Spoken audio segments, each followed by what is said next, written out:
शाम ढल चुकी थी। हवेली के खामोश फिजा में एक राज छुपा हुआ था। ज़ैनब ने अपनी सहेली के जरिए अली तक पैगाम पहुंचाया।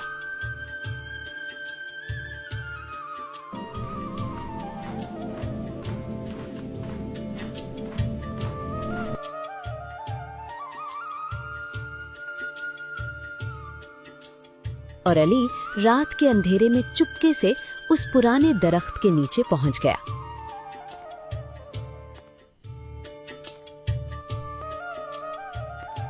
ज़ैनब चादर ओढ़े वहां आई और जैसे ही दोनों की नजरें मिली, वक्त जैसे थम सा गया।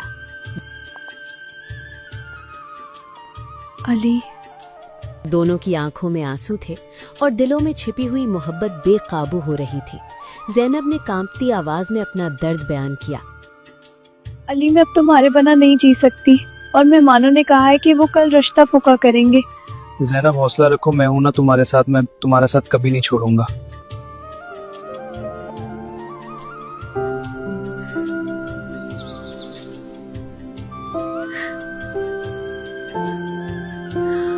अली, अब हम क्या करें? ज़ैनब, मैं तुम्हारी खातिर कुछ भी कर सकता हूँ, लेकिन तुम्हारे अब्बा मुझ जैसे गरीब को कभी कबूल नहीं करेंगे।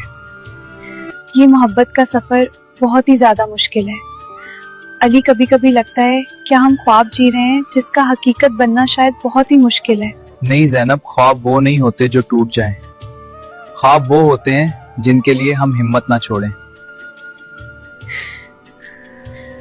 मगर मेरे अब्बू वो कभी नहीं मानेंगे। मैं तुम्हारे बगैर कैसे रहूंगी? मैं तुम्हें अकेला नहीं छोड़ूंगा ज़ैनब। अगर रास्ता बंद हुआ तो मैं कोई नया रास्ता बना लूंगा, लेकिन तुम्हें अपने से दूर नहीं होने दूंगा। मुझे बस तुम्हारी फिक्र है कि तुम्हें मेरी वजह से कुछ ना सहना पड़े। तुम मेरे साथ हो तो हर तकलीफ भी आसान लगती है। क्या वाकई हम एक हो सकते हैं? अगर मोहब्बत सच्ची हो ना तो वो खुद रास्ता बना लेती है, और हम जरूर एक हों। वो एक दूसरे से लिपट गए और इस लम्हे में सिर्फ मोहब्बत थी। लेकिन अचानक हवेली के अंदर से आवाज आई। आयशा, आयशा बेटा, कहाँ हो तुम? एक तो ये कमबख्त नौकर पता नहीं कहाँ मर गए। मुझे लगता है दाइमा मुझे ढूंढ रही है।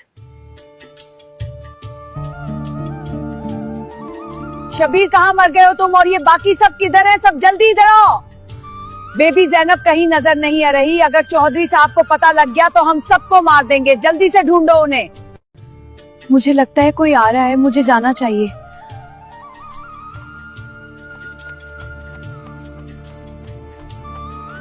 अली ने वहां से भागने की कोशिश की, लेकिन किस्मत ने उसका साथ न दिया। चौकीदार ने उसे पकड़ लिया।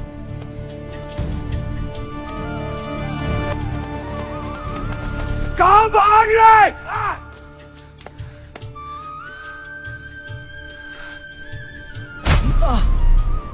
गरीब कमाल चौधरी साहब की हवेली के इर्द गिर्द क्या ढूंढ रहा है?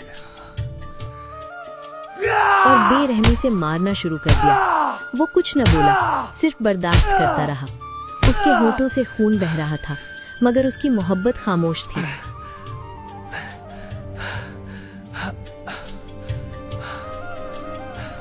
आखिरकार उसे धकेलकर हवेली से बाहर निकाल दिया गया।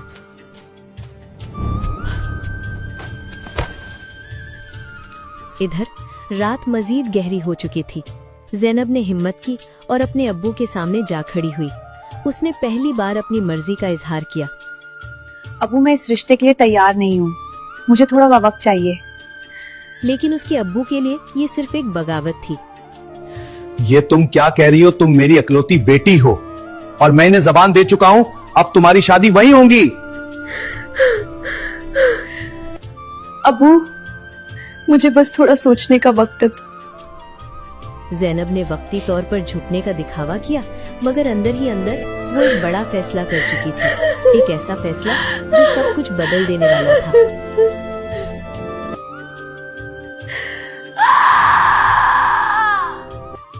उसका बूढ़ा बाप उसका इंतजार कर रहा था।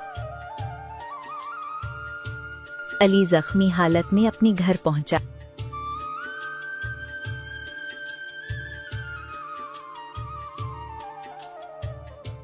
बेटा क्यों इतना उदास और जख्मी हो? कुछ तो बता। उसने पूछा, मगर अली खामोश रहा।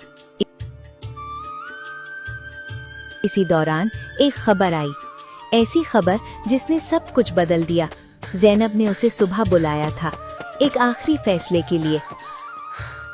अली, जैनब ने तुम्हें सुबह 5 बजे नाले के पास बुलाए।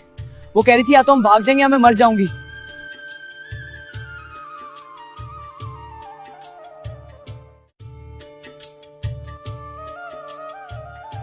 रात गुजर गई और सुबह हो गई। जैनब नाले के किनारे खड़ी उसका इंतजार करती रही। वक्त गुजरता गया लेकिन अली ना आया।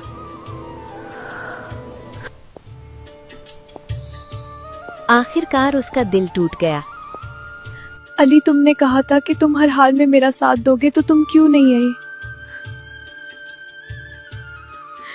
लेकिन उसे नहीं मालूम था कि अली आना चाहता था, मगर उसके जख्म और उसके हालात उसे वहां पहुंचने नहीं दे सके।